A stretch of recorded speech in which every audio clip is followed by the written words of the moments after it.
CM ఉన్నాడు, మాజీ CM KCR గారు ముందస్తు సంవత్సరం ముందే వెళ్ళిపోయింది. రూల్స్ నాకైతే కరెక్ట్ తెలియదు, ఎలక్షన్ బాడీకి అనేది తెలిసి వాళ్ళు నిర్ణయించింది కాబట్టి నేను నాకేం చేస్తాను. నేను గెలిచిన తర్వాత ఫస్ట్ సారి ఆ గుడి లెక్కలు నాకు ఇప్పుడు కూడా ఉన్నాయి, నా దగ్గర నేను ఎప్పుడు కావాలంటే మీకు అప్పుడు చూపిస్తాను. ఆల్రెడీగా రెండవసారి ఎలక్షన్ అప్పుడు నేను అబ్బాయి చెప్పిన నీడ్స్ బుక్లో కూడా రాస్తున్నాను ఎంత ఎంత వచ్చింది ఎంత పోయిందని. దాతల గురించి అని అడిగింది. దాతలు బోర్డు ఇప్పుడు కూడా ఉంది, నేను చూసుకోవచ్చు. దాతలు గుళ్ళో ఉన్నాయి, బోర్డు చూసుకో. నాకు వచ్చినది నేను నాకు రూపాయలు అనేది రాలేదు, నాకు ఇచ్చింది రాసిపెట్టి, నాకు ఇచ్చింది రాసిపెట్టినా దాని ఉంటే మీరు చెక్ చేసుకోవచ్చు. ఇక్కడ అందరూ దాతలు గుళ్ళో డైరెక్ట్ బోర్డు ఉంది, నాకు ఇచ్చింది రాసిన లెక్కలు చెప్పాలంటే లెక్కలు చెప్తాను రెడీ ఉంది. అయితే నాకు వచ్చిన 6 సంవత్సరాల లెక్కలు. తర్వాత చైర్మన్ గుడి అయిపోయిన తర్వాత చైర్మన్ వాసిరెడ్డి శ్రీధర్ ప్రసాద్ ఉండే, క్యాషియర్ బ్రహ్మచారి గారు ఉండే. ఆ లెక్కలన్నీ వాళ్ళకే తెలుసు. గుడి నేను ఎప్పుడు కూడా నీ గుడి ఎప్పుడు కాలేదు, పండగ చేసి బయటకు వచ్చే కానీ లెక్కలన్నీ వాళ్ళ దగ్గర ఉన్నాయి.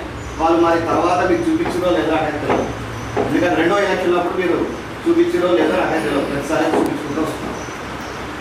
మొన్న 3వసారి విశ్వచార్య గారు చైర్మన్, తర్వాత మధుబాబు క్యాష్. గుడి లెక్కల గురించి అడిగి నేను 6 సంవత్సరాల లెక్కలు నా దగ్గర చూపిస్తాను.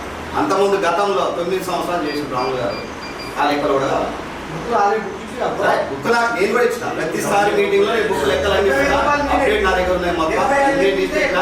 ఆ దేవుడు చూసుకుంటున్నాను, ఎందుకంటే నాకు అంత అవసరం కూడా లేదు. గుడి లెక్క తిరుగుడు మాయ చేసి నాకు అవసరం లేదు.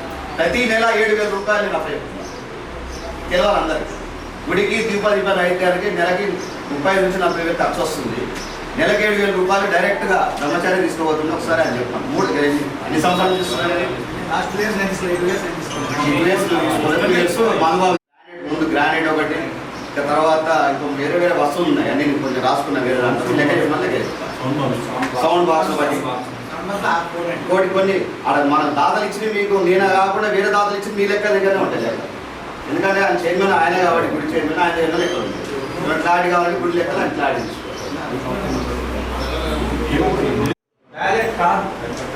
నా దృష్టిలో కాదు, ఎవరైనా చెప్తారు. కాబట్టి మీకు తెలిసి చేసేదాన్ని వదిలేదాం, అయ్యింది అది మిస్టేక్ అయింది. కానీ వ్యాలెట్ని అక్కడ టచ్ కూడా చేయదు, పోయాలి అంటే నంబర్ మాత్రం వేయండి దయచేసి. అసలు ఎక్కడ ఒక ఆరోపణ వచ్చింది అనే దాని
ఇప్పుడు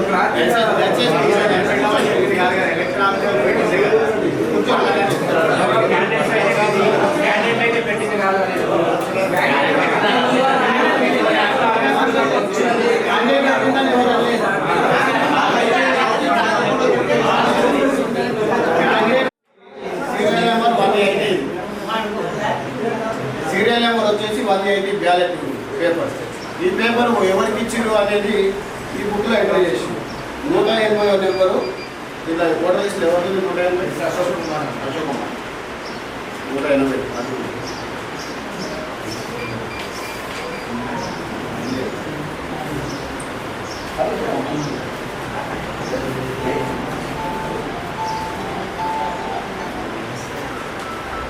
180 S Ashok Kumar son of S Ellaiah voter list. ఈయనకు 180 నెంబర్ బ్యాలెట్ పేపర్ ఇచ్చింది. అది మనం రాసుకుంటారు కదా స్లిప్ ఇచ్చినప్పుడు సీరియల్ నెంబర్ ఓటర్ లిస్ట్లో వచ్చేసి సీరియల్ నెంబరు 168 ఓటర్ లిస్ట్లో సీరియల్ అది తర్వాత 180 అనేది బ్యాలెట్ పేపర్. ఇది ఖచ్చితంగా దీంట్లో ఎంటర్ చేస్తుంది. అంటే ఈ అశోక్ అనే వ్యక్తి రామకేశ్ అని ఈ బుక్ చూసి తెలిసిపోతుంది.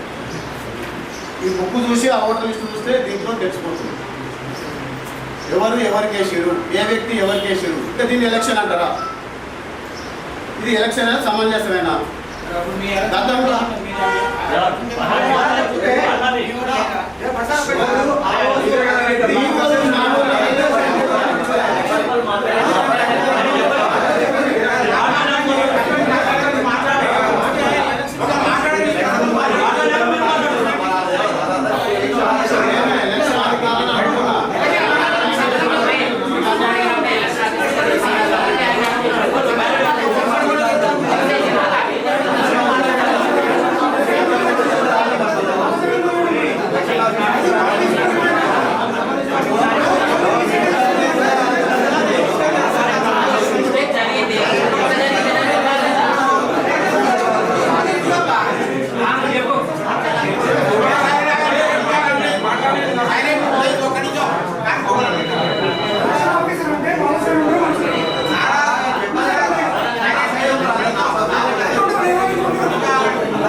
ఎట్లా అయిందంటే వాళ్ళు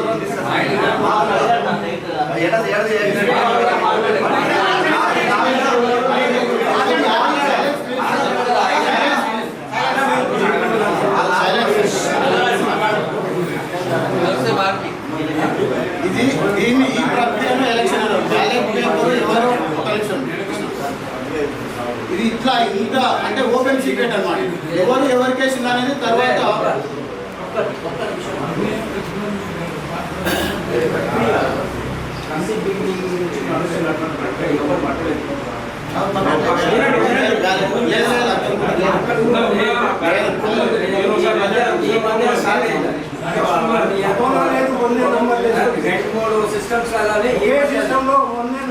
అయితే గతంలో ఎప్పుడు లేదు, లాస్ట్ టైం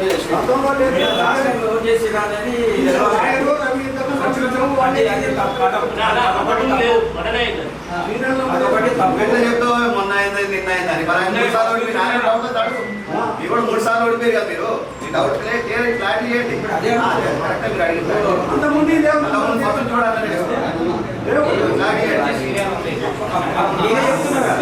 ఫస్ట్ నుంచి లేదు, ఈ మధ్యన జరుగుతున్నటువంటి ప్రక్రియ ఇప్పుడు అది బయటకు వచ్చింది కాబట్టి ఎలక్షన్ ఇది మాకేంటి మళ్ళీ రానియకుండా చేసేసి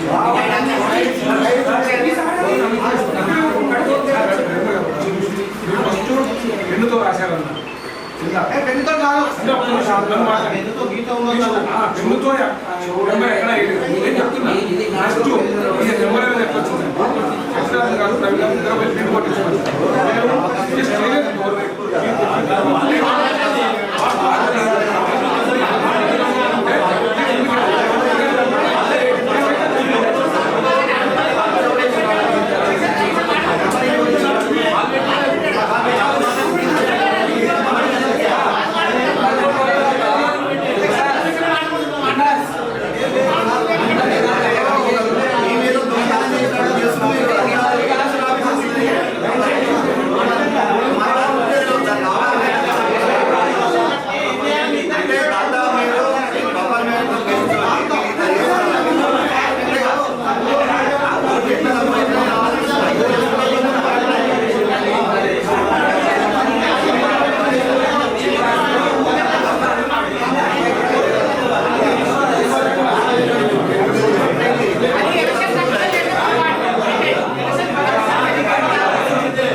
వాళ్ళ ఆయాంలో జరిగింది. ఇది ఏదో విమర్శ చేసి అది చేసి ఇది చేసి రచ్చ చేయాలనే ఉద్దేశం కాదు.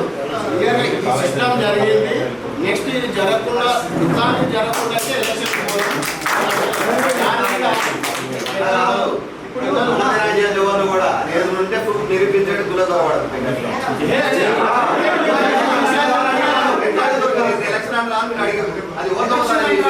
అక్కడ ఏమైందంటే దొంగతనం అంటారా లేకపోతే నిన్న చేస్తున్నప్పుడు దాన్ని ఇంకొకటి ఇప్పుడు అంత దొంగతనం అన్నట్టే కదా ఇప్పుడు ఆ దొంగతనం జరిగింది అంటారు అది ఎవరు చూసావా తెలుసుకోవడం జరిగింది. ఎలక్షన్ ఆఫీసర్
ఎలక్షన్ కమిషన్ మెంబర్గా చెప్తున్నాను. సరే, అదేమో మన గోపాల్ గారు పాయింట్అవుట్ చేశారు. సీరియల్ నెంబర్తో ఎవరు ఓట్ చేశారనేది బయటపడుతుంది. దాంతో ప్రాబ్లం వస్తుందని చెప్పారు. ఓకే, అది లాస్ట్ టైం కూడా ఉందో లేదో నేను చూడలేదు. బట్ ఈసారి నుంచి అబ్జెక్షన్ చేశారు కాబట్టి బ్యాలెట్ పేపర్ మీద ఎందుకు నంబర్ వేశారో చెప్తాను. ఎందుకంటే ఎన్ని బ్యాలెట్ నెంబర్ ప్రింట్ చేశారు, ఎన్ని మిస్ప్లేస్ అయినాయి, ఎన్ని ఉన్నాయి అనేది తెలుసుకోవడానికి బ్యాలెట్ నెంబర్ మీద సీరియల్ నెంబర్ వేశారు. సో ఇప్పుడు మన గోపాల్ గారు చెప్పిన ఆబ్జెక్షన్ ఏంటంటే ఆ నంబర్ ఈ నంబర్ రెండు ట్యాలీ చేసుకుంటే రామయ్య తోడు వాళ్ళ ఆయన కేచాడు ఓటు అనేది బయటపడుతుంది. అది ఈయన వాళ్ళు ఏం చేసుకుంటున్నారో తెలియదు, కానీ అది సీక్రెట్ బ్యాలెట్ కాదు. దాంతో కొన్ని ప్రాబ్లమ్స్ వస్తున్నాయని చెప్పాడు. సో ఇప్పుడు వీళ్ళు తీసుకున్న అబ్జెక్షన్ ప్రకారం ఏంటంటే ఓకే, దాన్ని చేంజ్ చేద్దాం. నంబర్ ఎన్ని బ్యాలెట్ ప్రింట్ చేస్తున్నామో మేము మినిట్స్ బుక్లో ప్రింట్ చేసి తీసుకొని ఆ క్యారెట్ మీద నంబర్ లేకుండా ఓకే నంబర్ అంతే ఎక్కడ కానీ ఓకే ఎక్కడ కానీ ఎవరి పేరు బయటకు రాకుండా నేను లాస్ట్ టైం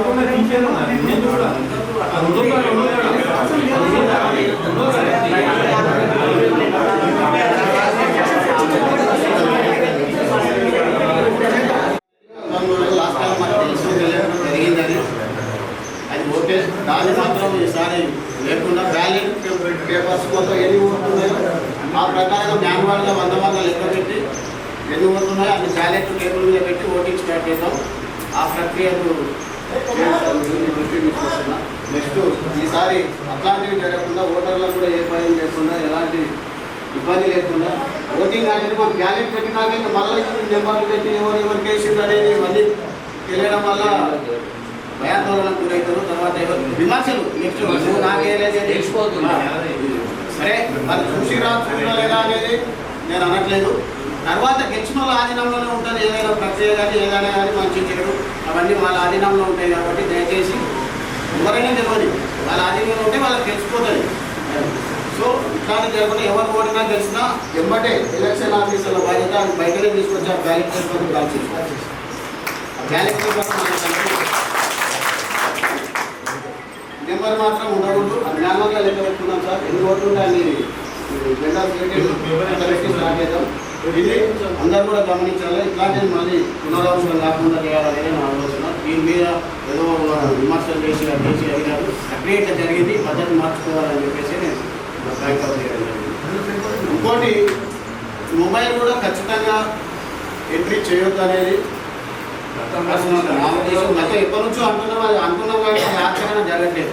ఎవరైనా ఉన్నది నువ్వు వెల్ఫేర్ ఎవరికి స్వేచ్ఛ ఉంటుంది, ఎవరికి వేయాలనుకున్నారో వాళ్ళకి వేసుకున్నారు, అది వాళ్ళ ఇష్టం. అంతేగాని ప్రూఫ్ కావాలి అది కావాలి మీరు నాకు వేసినట్టు నీకు వేసినట్టు అనేది ఎవరికైనా కూడా మొబైల్ కూడా అలో చేయొద్దు అనేది నేను ఇలా దృష్టికి తీసుకొస్తున్నా. అది కూడా అమలు చేయాలని ఇంకా నిష్పక్షపాతంగా జరగాలి. ఒక మంచి వాతావరణంలో ఫ్రెండ్లీగా వెల్ఫేర్ అసోసియేషన్ ఎలక్షన్లు ఫ్రెండ్లీగా మంచి వాతావరణంలో జరగాలి. ఏదో వర్గాలుగా విభజన జరిగి ఆ వర్గము ఈ వర్గము ఇది అనేది ఇట్లాంటివి జరుగుతుందా దయచేసి అందరూ కూడా అది ఎప్పటి నుంచి జరిగిందో కూడా అందరికీ తెలుసు.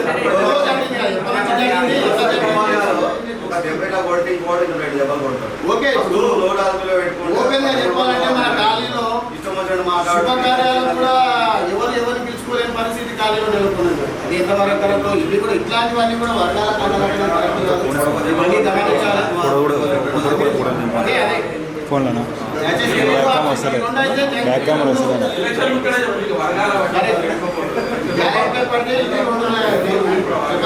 దాన్ని మాత్రం ఖచ్చితంగా అమలు చేసి ఇందాక గుడి యొక్క కొంచెం మధ్యలో అయిపోయింది.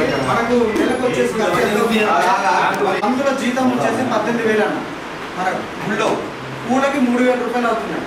ఆయిల్కి కొందరు ఫ్రీగా ఇచ్చేవాళ్ళు ఉన్నారు. ఆ ఇయ్యాక మనకు 1,350 రూపాయలు ఆయిల్ పడుతుంది. కిరాణా షాపు 1,500 రూపాయలు పడుతుంది. వాచ్మెన్కి 2,500 రూపాయలు వాచ్మెన్కి ఇస్తే వాచ్మెన్ పైసలు భిక్షపద్దన్న గారు ఇస్తున్నారు. గుడికి ఆ వాచ్మెన్ పైసలు పోగా గుడికి నెలకు ఖర్చు 23,850 రూపాయలు అవుతుంది. దాంట్లో మనకు వచ్చే షటర్ ఆదాయం 13,000 రూపాయలు. అన్న లూకాస్ అన్న గారి షటర్ల కిరాయిలు 7,000 రూపాయలు గత 5 సంవత్సరాల నుంచి 7,000 రూపాయలు ఇస్తున్నారు. ఆ 7,000 తోటి కలిపితే మనకు వచ్చే ఆదాయం 20,000 రూపాయలు అవుతుంది. మన ఖర్చు వచ్చేసి 23,850 రూపాయలు అవుతుంది. 3,850 రూపాయలు ఇంకా మనము అదనంగా కలపాల్సి వస్తుంది.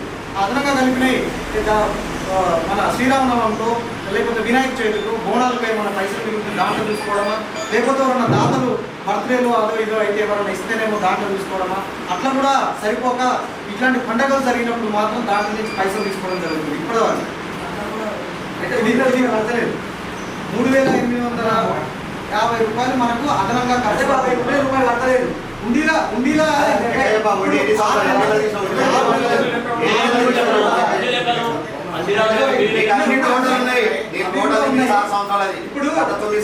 ఇప్పుడు మన డిస్కషన్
విషయాల్లో A to Z బుక్లు క్లియర్గా దేని దానికి ఉన్నాయి. దానికి ఒక సపరేట్ బాడీ మీటింగ్ పెట్టుకొని ఆ డిస్కషన్ దాని గురించి సపరేట్ చేసుకున్నాం. ఇది మనం ఎలక్షన్ గురించి ముందు మీటింగ్ పెట్టుకున్నాం కాబట్టి ఈ మాట ఎవరు సపరేట్ ఉండదు. నెహ్రూ నగర్ నాకు బాగా దగ్గర. అవి నీకు ఉదయం సాయంత్రం అక్కడనే ఉంటాయి కాబట్టి నాకు నెహ్రూ నగర్ కమిటీ యొక్క వ్యవస్థ మొత్తం తెలుసు. నన్ను పెంచేదప్ప కొత్త కమిటీ కోసం ఇక్కడి డిస్కషన్ స్టార్ట్ అయింది. బాబు ఫస్ట్ నీ గుడికి సంబంధించిన లెక్కలు 15 లక్షలు 16 లక్షలు ఒక పగలోకి వచ్చినాయి. అతను రాయలేదు మీన్స్ నోటికి ఏదో పేపర్ల మీద రాసుకొని తీసుకొచ్చి పెట్టి కమిటీ అంతా చేసింది. 50 మంది చేశారు. First booking discussion clear general ఇది ఖర్చు లేదు. సింపుల్గా నువ్వు రాసుకొని రూపాయలు తెచ్చిపెట్టుకుంటే అయిపోతున్నాయి కదా అని చెప్పి వాటిని పంపించేసి ఎలక్షన్లో ఆగిపోయి మళ్ళా మొత్తం ఇద్దరు ముగ్గురు పట్టుకొని అవన్నీ రాసుకొని తెచ్చినాక వీడు తిన్నాడు 15 లక్షలు వస్తే 3-4 లక్షలు తిన్నాడు. కింద మీరు అయిపోయింది మొత్తం మాగమైంది అని చెప్పి కొట్టాలి. అక్కడ జరిగిన ప్రక్రియ ఎక్కడైనా అదే జరుగుతుంది. ఒకటి. రెండోది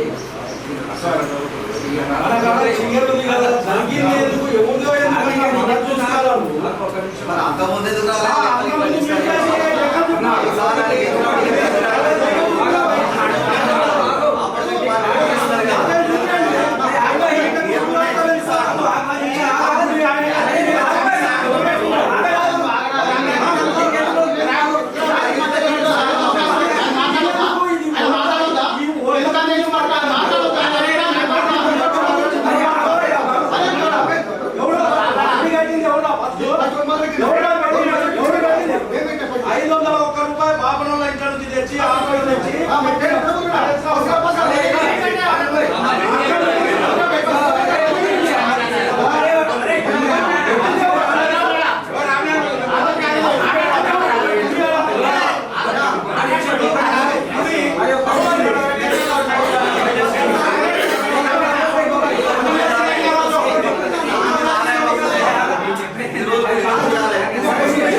ఒక విషయంలో 6 సంవత్సరాల లెక్క నేను చేస్తే 9 సంవత్సరాల లెక్క తెమ్మను.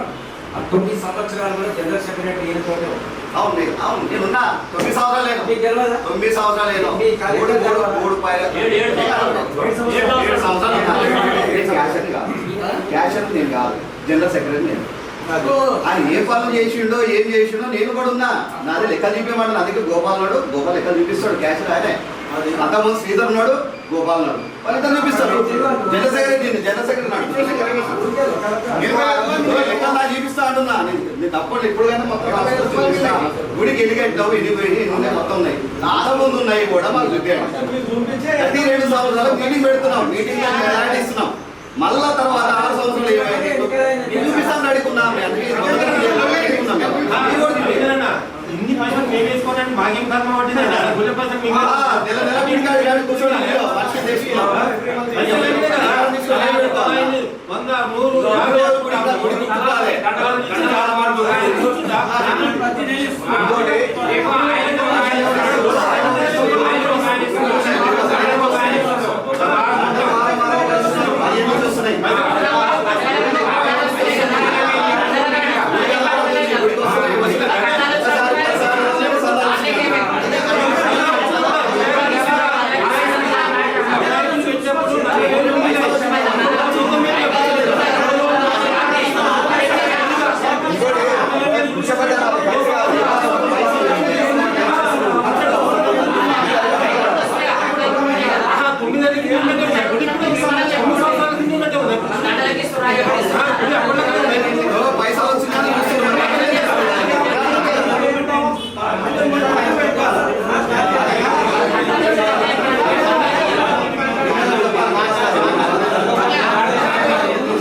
కాదు పొమ్మన నా గుళ్ళ మీకు హక్కు లేదా మీరు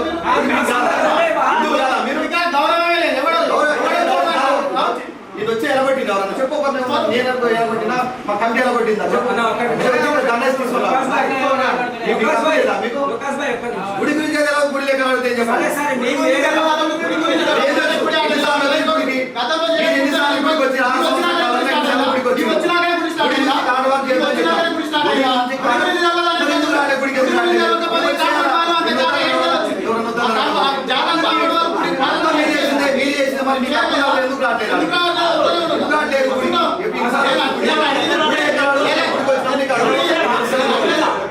నేను అడిగేది పాయింట్ అవుట్ చేసేది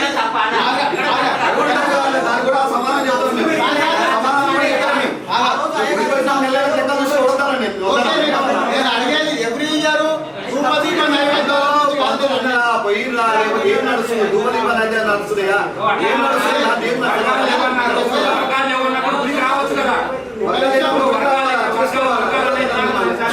నేను అడిగేది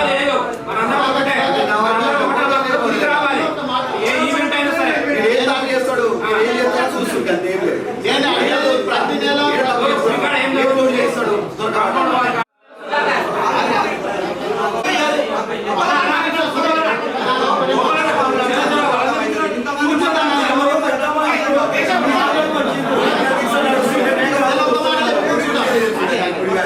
నేను అడిగేది ప్రతి సంవత్సరం పండుగలు అవుతున్నాయి ఖర్చులు గిచ్చులు అని కట్టాలి గుడి నిర్మాణ విషయంలో లెక్కలు అడుగుతున్నాను నేను దాతలు చందాలు ఇచ్చినాయి 5,000 ఎవరు ఇచ్చిండు 50,000 ఎవరు ఇచ్చిండు అదే అడుగుతున్నా నేను ప్రతి సంవత్సరం పండుగలు ఇచ్చినా జరుగుతుంది అది ధూప నైవేద్యాలు ప్రతి నెల లెక్క కాదు నేను అడిగేది గుడి నిర్మాణంలో ఎంత ఖర్చు అయింది ఎంత వచ్చింది వస్తు రూపాయలు ఏమొచ్చింది క్యాష్ రూపంలో ఏమొచ్చింది ఎవరెవరు దాతలు ఉన్నారు నేను అడిగిన పాయింట్ గుడి నిర్మాణ విషయంలో అంతేగాని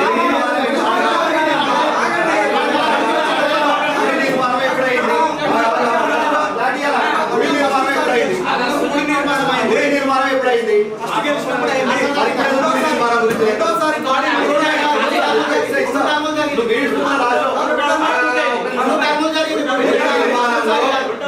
వాటికి ఇచ్చినాము ఎన్ని బ్యాలెన్స్ అని చెప్పినాము మీరందరూ నేను లేచారు అలా గుడి నిర్మాణ పైసలు కావాలంటే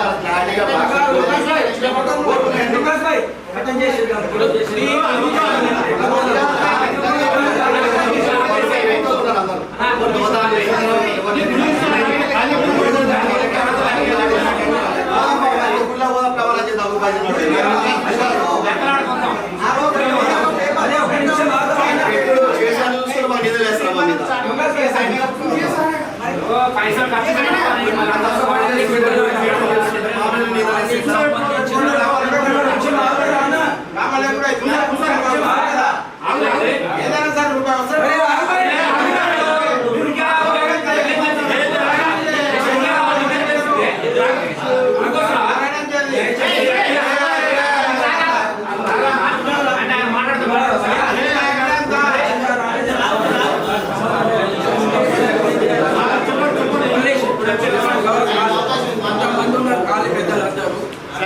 మేము అడగడం ఏమన్నా తప్పు అయితే నువ్వు అడిగింది తప్ప అని మీరు చెప్పితే నేను సైలెంట్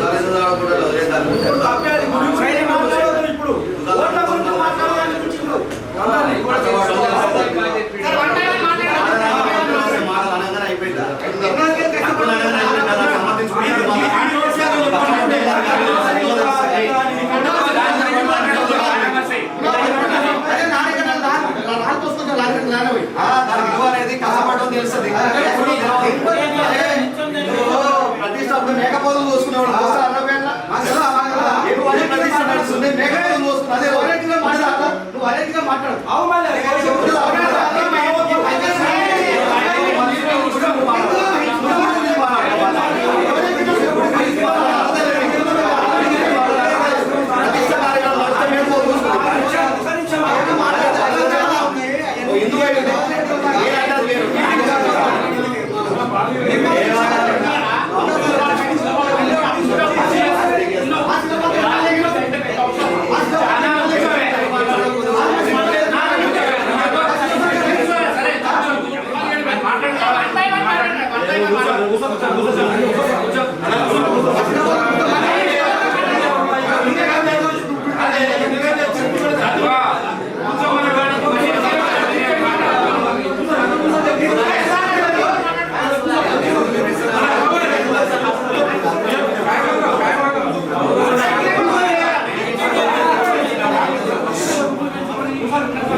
జయంతి చేస్తారు. అరే మళ్ళీ వస్తాడా నాకు?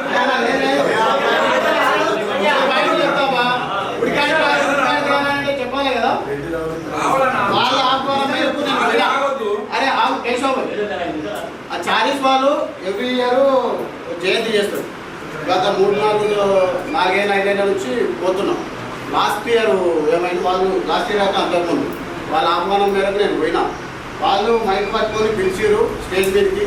నేను పోయేసరికి మైక్లో చెప్తున్నారని చెప్పి మరి అధ్యక్షుడు దుర్గాస్ గారు పోయి లోపల మైక్ పని చేసి వాళ్ళు సైలెంట్గా నాకు చాలా ఓకే మైక్ ఆన్ చేస్తాడు గుళ్ళకి పోదాం చూద్దాం. సౌండ్ కనెక్షన్ చెప్తున్నా గుడి విషయం చెప్తున్నా కదా గుళ్ళకి కూడా ప్రమాణం చేస్తాం. నీ గుళ్ళ అప్పు ఆది మందిలో వాడి కొట్టడం పోదు. ఏమీ తెలియదు.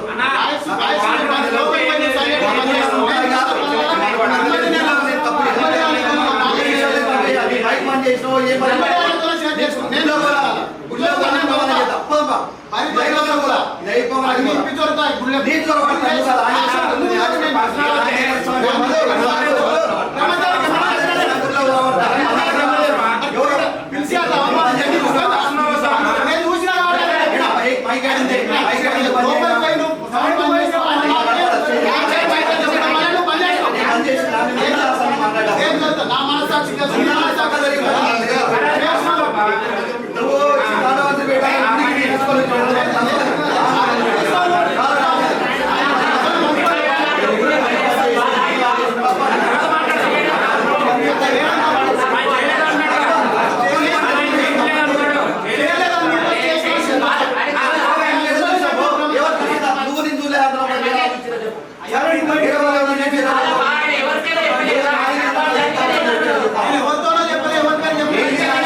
మూడో వ్యక్తితో చెప్పిన నువ్వు నువ్వు చేసావడం చేయాలన్నా సీసీ కెమెరా చెక్ చేసి సీసీ కెమెరా ఉంటే చెక్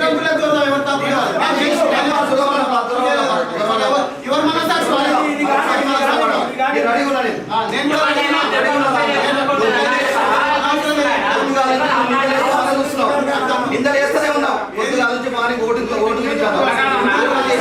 ఇప్పుడేమో ఓడి విషయంలో నీదాడినావు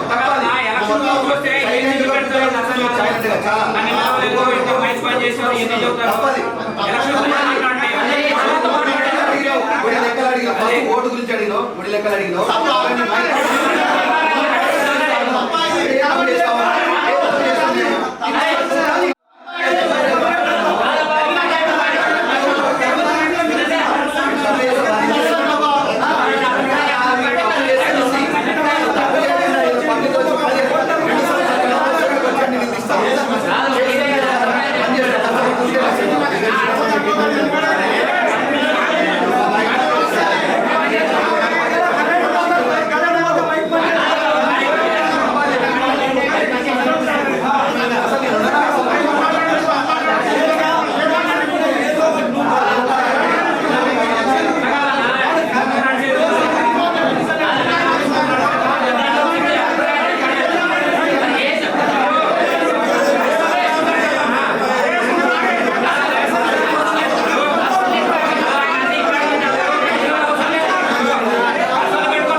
బాగా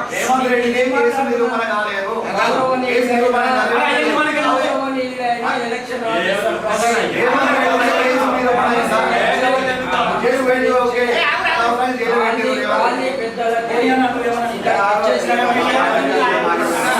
రేవంత్ రెడ్డి జైలు వేడి వాస్తవంగా కేసు నిరూపణ అవుతుంది.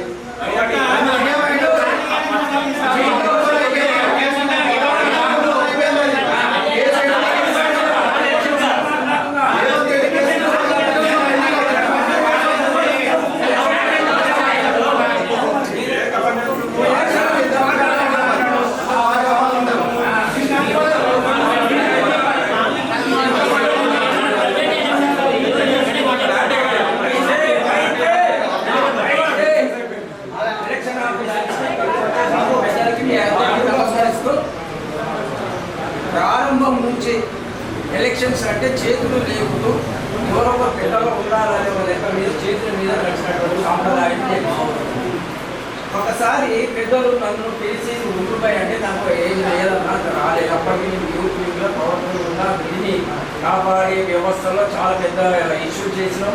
దాన్ని కాపాడుతున్నాం. సరే ఇప్పుడు కట్టేలు అయిపోయింది దాని గురించి తీసుకెళ్ళి సో చేతులు లేకుతూ వచ్చినటువంటి ఎలక్షన్ రాను రాను రాను రాను రాను ఏమైపోయిందంటే ఒక ప్రిస్టేజియస్ సిస్టమ్ వచ్చింది. పైసలు పెట్టుడు, గ్రూపు తయారు చేసుకోడు, మందులు కోసుడు, మందులు వాడు, ఇవన్నీ నడుస్తూ వీళ్ళ నుంచి అటు అన్న నుంచి ఇటు ఆయన మోసం చేసేవాళ్ళు. ఇక్కడ ఉంటారు, ఇక్కడ మోసం చేసేవాళ్ళు, అక్కడ ఉంటారు. నా దగ్గర రాత్రి అయితే 200 మంది ఉంటారు, పొద్దుగాలు లేస్తే నా దగ్గర 10 మంది ఉన్నారు. మన కాలనీ యొక్క సిస్టమ్ పూర్తిగా ఏమైపోయిందంటే బస్ అయితే బస్ రాత్రి 2000 ఇస్తావా, ఇస్తావా, ఈ లెక్కలకు వచ్చేసిన తర్వాత ఏమైపోయిందంటే పార్టీస్ ఇన్వాల్వ్మెంట్ స్టార్ట్. పార్టీల యొక్క ఇన్వాల్వ్మెంట్ స్టార్ట్ అయినాక ఇంకా పగడబందిగా తయారు. లేకపోతే సింబల్స్ చూడబోదు. టీఆర్ఎస్ కార్ పెట్టడం, కాంగ్రెస్ చేయబెట్టడం, బీజేపీ నేను బీజేపీ కూడబెట్టడం అట్లా పోదు. లేదు బయటి వ్యక్తులు పెద్ద స్థాయిలో ఉండి ఇక్కడ ప్రచారం చేయడానికి ప్రయత్నం జరుగుతుంది అనేది కూడా అందరికీ తెలిసిన విషయం.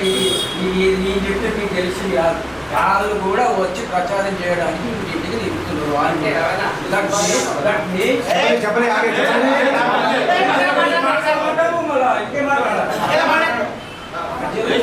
విషయం కానీ బయట నుంచి ఇన్ఫ్లుయెన్స్ చేస్తూ కొందరు ఇన్ఫ్లుయెన్స్ చేస్తూ సైలెంట్ ఓటు ఎక్కడైతే పడాలనుకుంటుందో ఇన్ఫ్లుయెన్స్ వల్ల కొంచెం అటు ఇటు జరుగుతున్న విషయం మనం అర్థం చేస్తుంది. కానీ రోగాలు అన్నట్టుగా ఎలక్షన్ ఆఫీసర్స్ ఫోన్ కానీ బ్యాలెట్ మీద నంబర్లు కానీ ఒకటి ప్రచారాలు వాళ్ళు చేసుకోవాలి. రాజకీయం అయిపోయింది, గ్రూపులు అయిపోయినాయి. ఎవరి గ్రూప్ గెలిస్తే వాడు ఇంకో గ్రూప్ వాడు ఇట్లా పంతుండు. కామన్గా అప్పుడు ఎంతుంటుండే నువ్వు గెలిచిన గెలిచిన ఇట్లా అంటుండే, అందరూ కలిసి మళ్ళీ కూర్చుంటుండే, గుళ్ళకు పోతుండే, అన్ని రకాల పనులు చేస్తుంటే లేకుండా పోయింది. ఆయననా అబ్బో నేను ఈయననా నేను రానిరాదు ఇట్లా అయిపోయి కూర్చున్నాక మనం ఏం చేయలేని పరిస్థితికి వచ్చినాం. ఇప్పుడు ఆయన చూస్తే నేను కూడా, నేను చూస్తే ఆయన కూడా. ఆయన మనిషి, ఈయన మనిషి. ఈ టైప్ ఆఫ్ వర్క్ నడుస్తున్నప్పుడు కానీ ఇంకా ఇంత దూరం పోయినాక ఇప్పుడు నువ్వు నేను ఏం చేయలేవు. కాబట్టి ఎలక్షన్స్ ఎప్పుడన్నా పెట్టనియండి. కాకపోతే 2 పాయింట్ ఉంటే ఆ 2 పాయింట్ల మీద డిస్కస్ చేసినాం. చూసుకోవాలి. ఎలక్షన్ ఆఫీసర్స్ మాత్రం దయచేసి ఫోన్ కనుకపోతే మేము కూడా లెటర్ ఇచ్చేస్తాం పోలీసు. ఫోన్ కనుక ఏదైనా దొరికి తీసుకోండి. దయచేసి ఫోన్లతోటి ఆటలు ఆడద్దు. నేను ఓటేస్తే 1000 రూపాయలు ఇస్తాను నాకు చెప్పు, అట్లాంటి ఏమన్నా వస్తే ఆ ఫోన్ తీసుకుపోయి పోలీస్ స్టేషన్లో పడేస్తాం. బడిగా సార్ ఎలక్షన్ ఆఫీసర్స్ ఫోన్ ఒకటి, ఆ నంబర్ ఒకటి నిష్పక్షపాతంగా ఎవరన్నా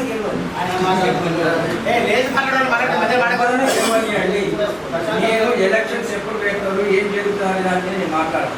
బికాస్ ఆఫ్ ఎలక్షన్ ఆఫీసర్స్ ఎన్నుకుంటారు, వాళ్ళు డిసైడ్ చేస్తారు, వాళ్ళు నడిపిస్తారు.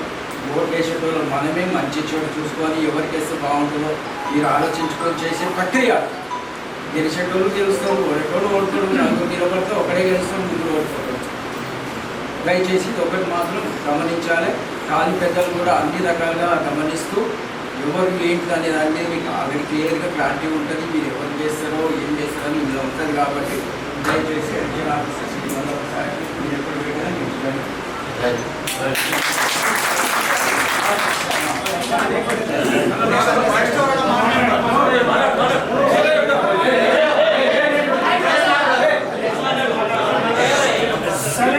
ఫోన్ల విషయం ఏమన్నారంటే వాడు లోపల పెట్టుకోండి మనం చెకింగ్ కూడా పెట్టారు.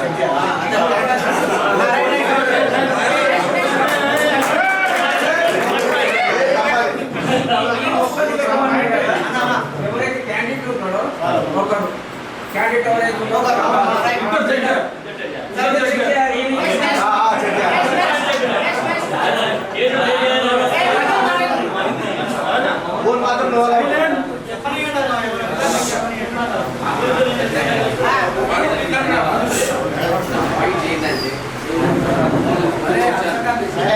ఎలా ఉంటే మా ఫ్రెండ్షిప్ అంటే అంత బ్రదర్హుడ్గా ఉండే ఏ కారణం ఇన్విటేషన్ లాస్ట్ ఒక 6-7 years అది లేదు.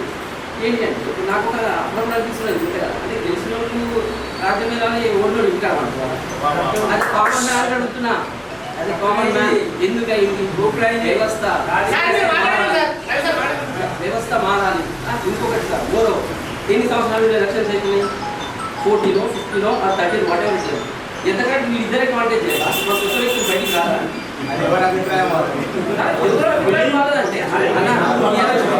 అంటే ఇంకో దగ్గర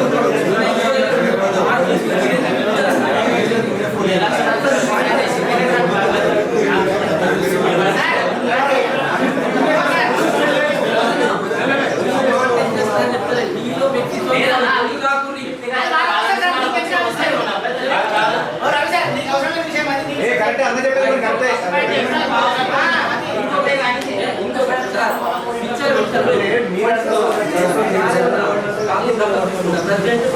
పైసలు ఏడికేలు వస్తాయి చెప్పు ప్రెసిడెంట్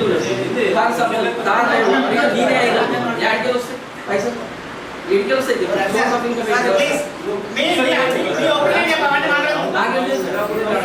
తెలంగాణ నడుస్తుంది అంటే నేనేమంటున్నా అభిని వద్దు కొన్ని వద్దు సర్టెన్ ఫండ్స్ సిస్టమేటిక్గా పోదాం.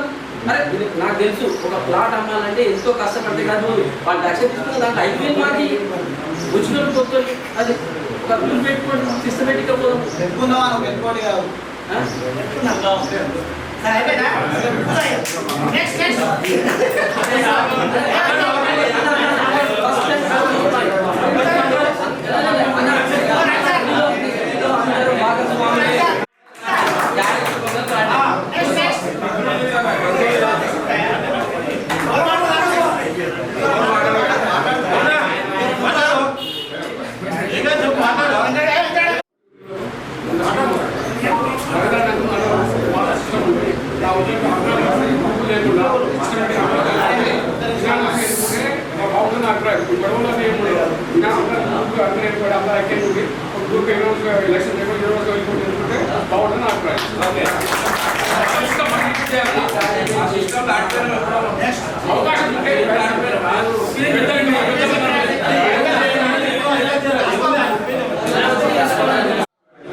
బయట వాళ్ళు ఎవరు వచ్చి ఓటేయడానికి ఆ రూల్ కాదు.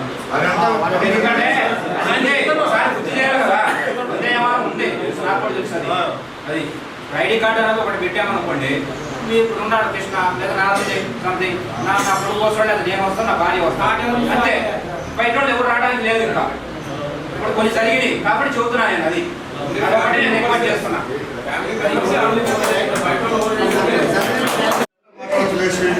లేదంటే అభ్యర్థులు ముందుకు వస్తే అతను ఇద్దరు ఎలక్షన్ ఆఫీసర్ ఇద్దరు ఎలక్షన్ ఆఫీసర్ ఎన్నుకున్నారు.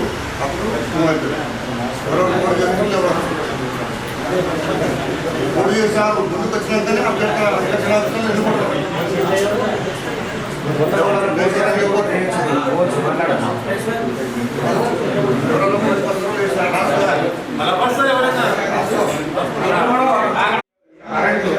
దారుణంగా 2 నెలల నుంచి ప్రతి దారుణం కరెంట్ ఇచ్చారు. రోజు నైట్లో 3 hours కరెంట్ ఉండడం లేదు. కంప్లైంట్ నేను డైలీ కంప్లైంట్ చేస్తున్నా, ఆఫీస్కి ఫోన్ చేస్తున్నా, అన్న ప్రాబ్లం ఉందని చెప్తారు, టెంపరీ చేస్తున్నా అన్న. నిన్న నైట్ మొన్న మళ్ళీ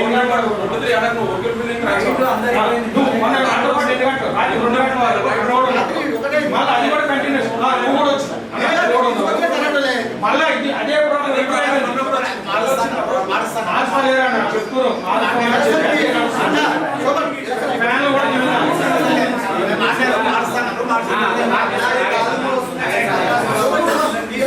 దయచేసి దీన్ని మట్టుగా బాగా లోడ్ పడుతుంది అక్కడ. సీరియస్ గా తీసుకోవాలి. అది చాలా ప్రాబ్లం అవుతుంది. అంతా ఉంటుంది ఫ్యాన్లు కూడా తిరుగుతారే దాంట్లో చాలా లోడ్ పడుతుంది అక్కడ. వస్తే లుక్ ప్యాంట్ రావాలి లేదంటే కట్టలు తీసుకెళ్ళాలి.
కన్నా కొంత టీం లుకాసనని బలపరుస్తూ లుకాసన పేరు చెప్పడం జరిగింది.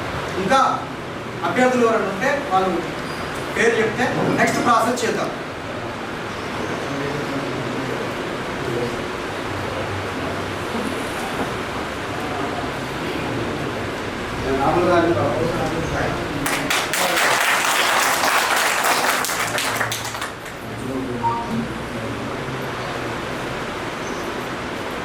ఇంకా ఎవరన్నా సిహెచ్ రాము గారిని గోపాలన్న గారు బలపరచడం జరిగింది. ఇంకా నిలిచే అభ్యర్థులు ఉంటే చెప్పగలరని మనం చెప్పండి.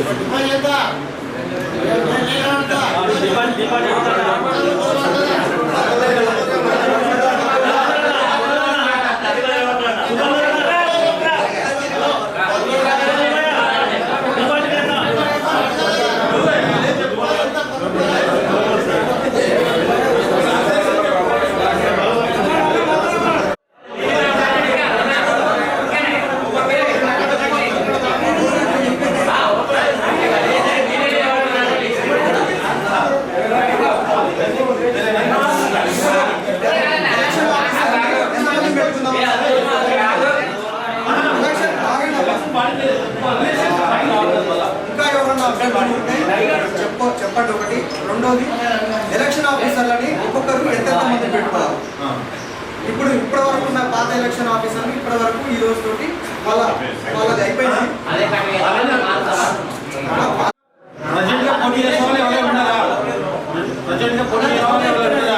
లేకపోతే వాళ్ళే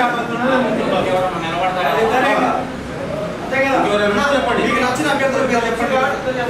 ఎలక్షన్ ఆఫీసర్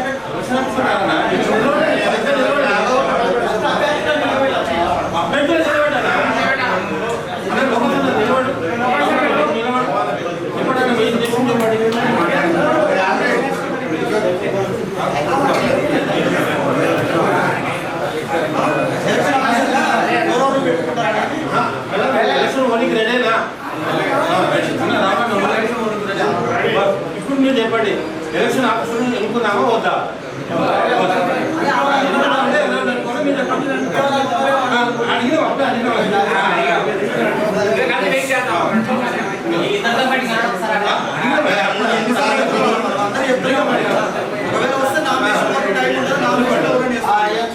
నామినేషన్ టైం ఉంటుంది కదా,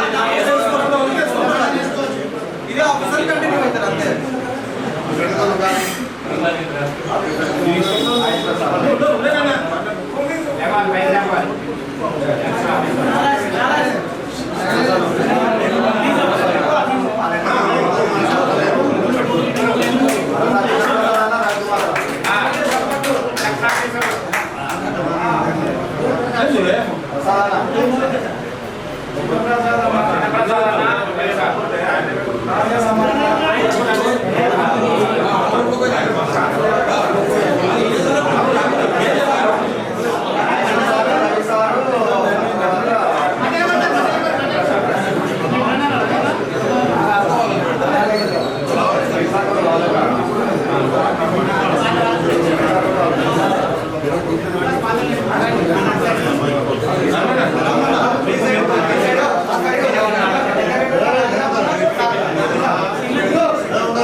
తండ అభ్యర్థిగా ఎలక్షన్ ఆఫీసర్గా నాగేశ్వర గారు, NVS రవి గారు,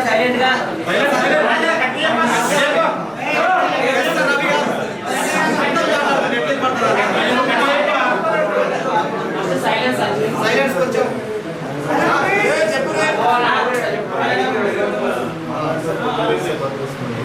లుకాస్ అన్న గారి ఎలక్షన్ ఆఫీసర్ సెలెక్ట్ చేసినటువంటి పర్సన్స్ నాగేశ్వరరావు సార్ గారు, ప్రసాద్ గారు, మెస్సర్ రవి గారు.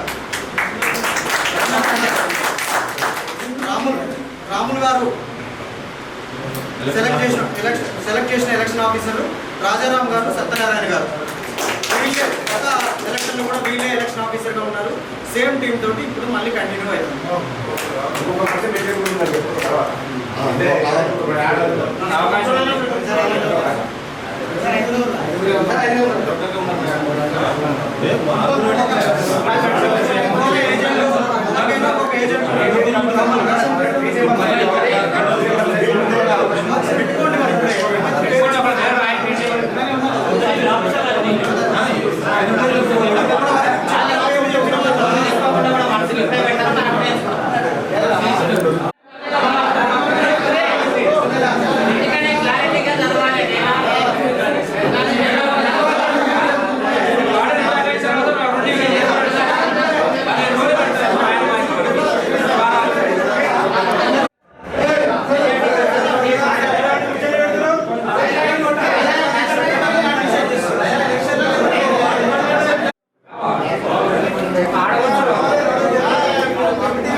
ఓటింగ్ టైమింగ్స్ ఉదయం 8 నుంచి సాయంత్రం 4 వరకు. మీరు తర్వాత చెప్పండి. నా దగ్గర ఎవరైనా ఎలక్షన్ కండక్ట్ చేసేవాళ్ళు అమౌంట్ 25,000 రూపాయలు డిపాజిట్ చేయాలి. ఎలక్షన్ పోటీ చేసే వాళ్ళు 25,000 రూపాయలు డిపాజిట్ చేయాలి. నెక్స్ట్ పోలింగ్ బూత్లోకి ఫోన్ తీసుకెళ్ళకూడదు. ఇందాక అభిప్రాయం మేరకు మీరు చెప్తే మేము ఇక్కడ నోట్ చేసుకుంటాం. ఇంకోటి నెంబర్ వద్దని చెప్పారు కాబట్టి మేము 5గురము ఇంతకు ముందు చేసినట్లుగా స్వచ్ఛందంగా చేస్తున్నాము. ఇంకోటి ఎక్కడ పోయినసారి ఏ పొరపాటు జరగలేదు. మేము అది గ్యారెంటీ ఇస్తున్నాం. ఏదైనా తెలియక చేస్తే మా అందరినీ మీరు క్షమించండి. మేమైతే నెంబర్ కావాలని వేయలేదు. మీరు వేరే విధంగా అనుకోవాలండి. ఇది ఒకటైతే మా తరఫున క్లారిటీ ఇస్తాం. ఆ డేట్ అయితే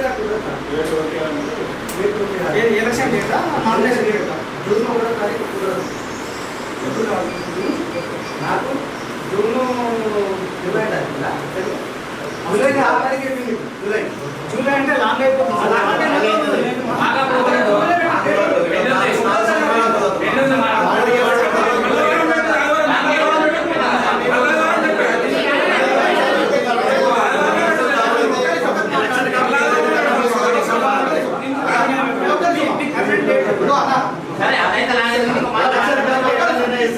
ఇప్పుడు 7 సార్లు అయిపోయింది. 8వ సారి కూడా అదే జరగాలి. అదే నిర్ణయించండి, అది ఫాలో కావాలి. ఎవరైనా కొత్త రూల్స్ గొడవలు